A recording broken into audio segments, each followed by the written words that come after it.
Bom dia, bom dia, bom dia!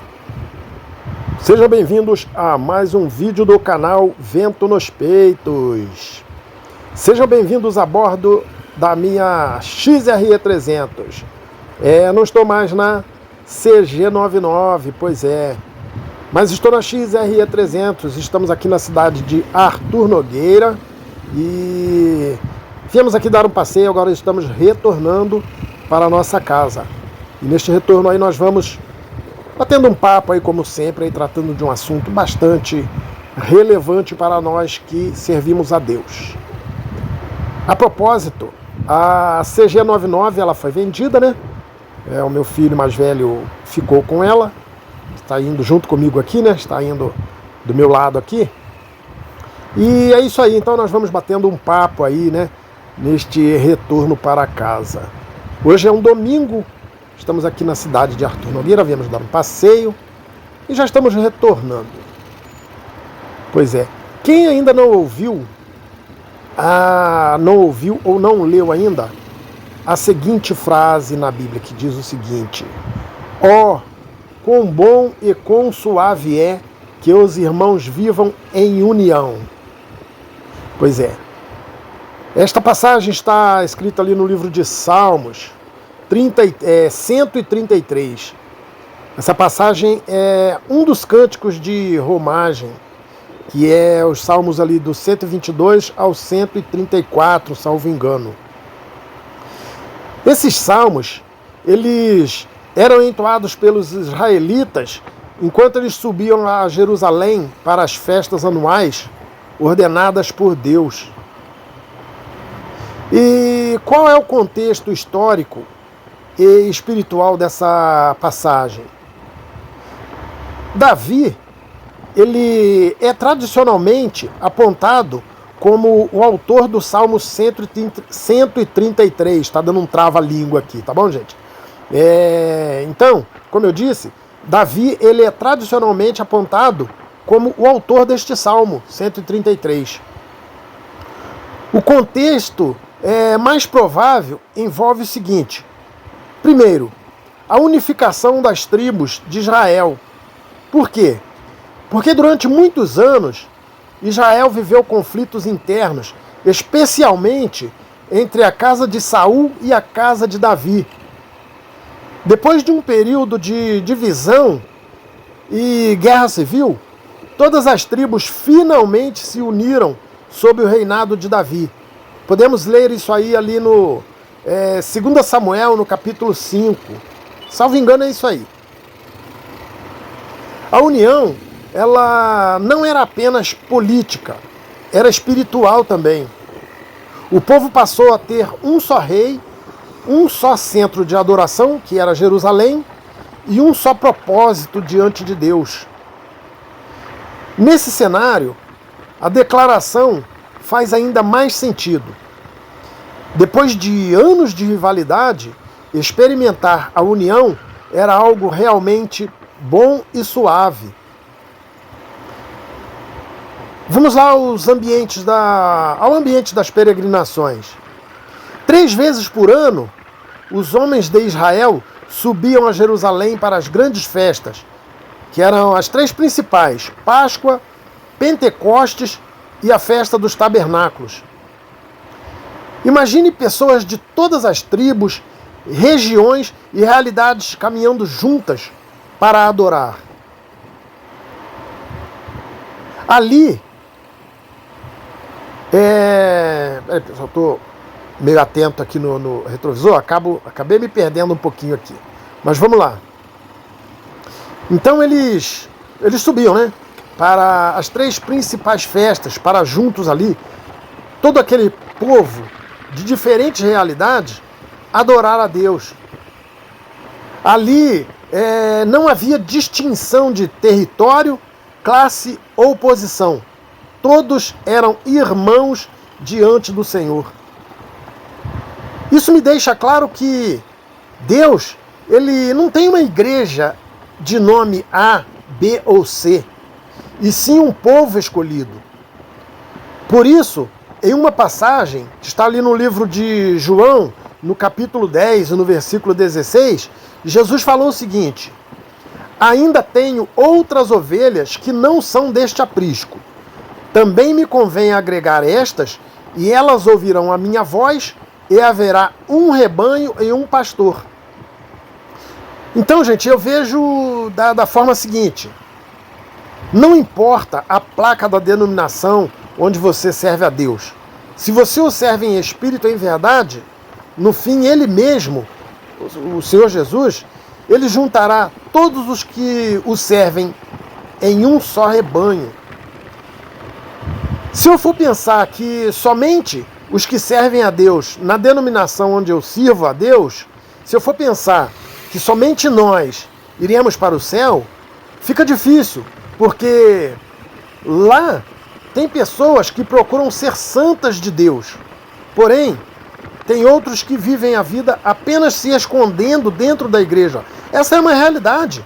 Nós não podemos ser hipócritas de dizer que onde eu sirvo a Deus só tem santo. Ali no livro de Mateus, no capítulo 22 e no versículo 14, Jesus, ele, após contar a parábola das bodas, ele disse: porque muitos são chamados, mas poucos escolhidos. Assim, tanto em uma denominação como em outra, tem os santos, ou seja, aqueles que estão vestidos com vestes nupciais, que é a palavra de Deus, e tem também aqueles que estão despidos da palavra de Deus, os falsos santos. Por isso, eu creio que o Senhor virá e juntará seus santos dos vários apriscos e os levará para a sua glória. Sinceramente, eu desejo muito, muito, muito mesmo fazer parte dos que subirão com Cristo.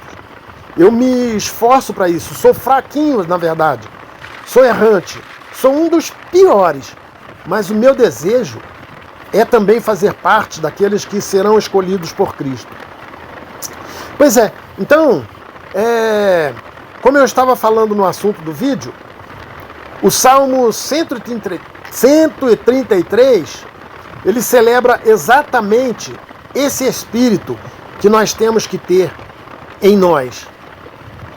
O espírito de unidade na adoração a Deus.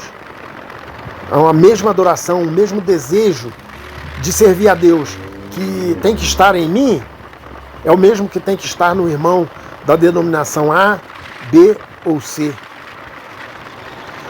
O Salmo 133, ele usa duas imagens assim muito fortes, muito poderosas. Uma delas é o óleo precioso sobre a cabeça. Essa passagem, esse trechozinho, ele se refere ao óleo da unção derramado sobre Arão, o sumo sacerdote. A unção, ela representava a consagração, a aprovação divina e presença de Deus. Essa mensagem, ela fica clara. Ela quer dizer que onde há união, há unção. E o segundo ponto, segunda imagem muito importante também dessa passagem, dentro deste versículo aí do capítulo 133, outra imagem é o orvalho do Hermon. O Monte Hermon, ele era conhecido pela abundância de orvalho que trazia vida àquela vegetação toda ali ao seu redor. Aí, então, assim como o orvalho fertiliza a terra, a união traz vida espiritual e refrigério. Então, qual é o ponto alto deste salmo? O versículo final, ele declara o seguinte: ali o Senhor ordena a bênção e a vida para sempre. A bênção não é automática. Ela é ordenada onde existe união verdadeira. Então, qual é a aplicação espiritual que nós podemos tirar aí de todo este contexto deste versículo que nós comentamos aí. No contexto bíblico, esta união ela envolve unidade na fé, unidade no propósito, unidade na adoração, unidade no amor. Tudo isso não significa que não haverá diferenças, mas sim significa que temos que ter a presença de um mesmo coração diante de Deus. Significa que o nosso desejo em servir a Deus em espírito e em verdade seja igual perante Deus. Então é isso aí. Vamos nos abraçar, tentar andar ombro a ombro, buscando a glória de Deus. Porque no final,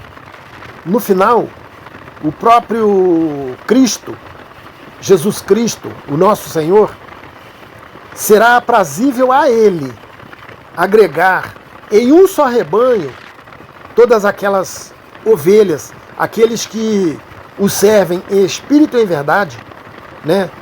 Ele agregará de um lado e de outro, trará um do norte, um do sul, um do leste, um do oeste. Isto quer dizer o quê? Que ele juntará da denominação A, B, C, aqueles que o servem em espírito e em verdade, juntará todos em um mesmo espírito, um mesmo sentimento, que tem, né? Um mesmo espírito, um mesmo sentimento, juntará todos e levará para a sua glória. Então nós temos que procurar servir a Deus com mais santidade, com mais verdade, com mais amor de verdade, para que nós possamos também fazer parte deste feliz ajuntamento que o Senhor Jesus fará.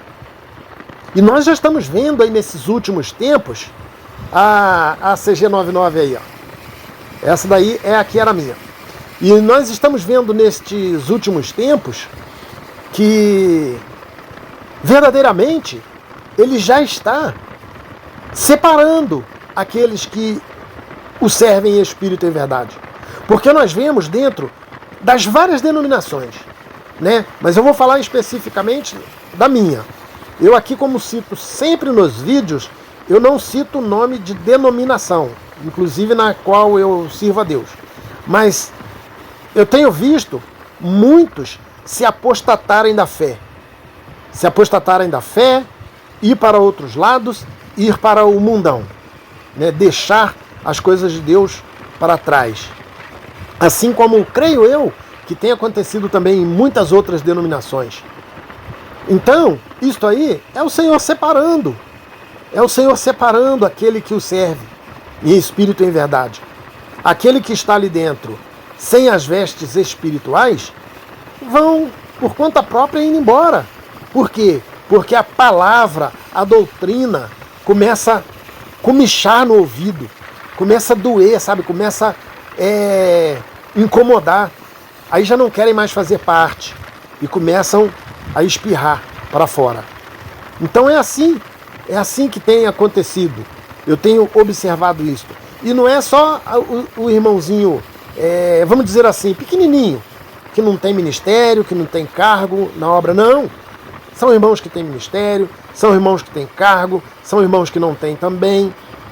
Estão se apostatando da fé. Mas você que está firme, procure ficar mais firme ainda, né? Como diz um ponto da palavra, aquele que está limpo, que se limpe mais, e aquele que está sujo, que se suje mais ainda. Então procure, é fraquinho na presença de Deus, mas tem um desejo sincero e verdadeiro no seu coração de servir a Deus com alegria, de fazer a vontade do Deus da glória, então firme-se cada vez mais. Porque mesmo nós sendo fraquinhos, mas tendo desejo verdadeiro de servir a Deus, Ele vai nos dando força, vai nos ensinando, vai nos corrigindo, para que quando chegar aquele dia, nós possamos subir para a sua glória.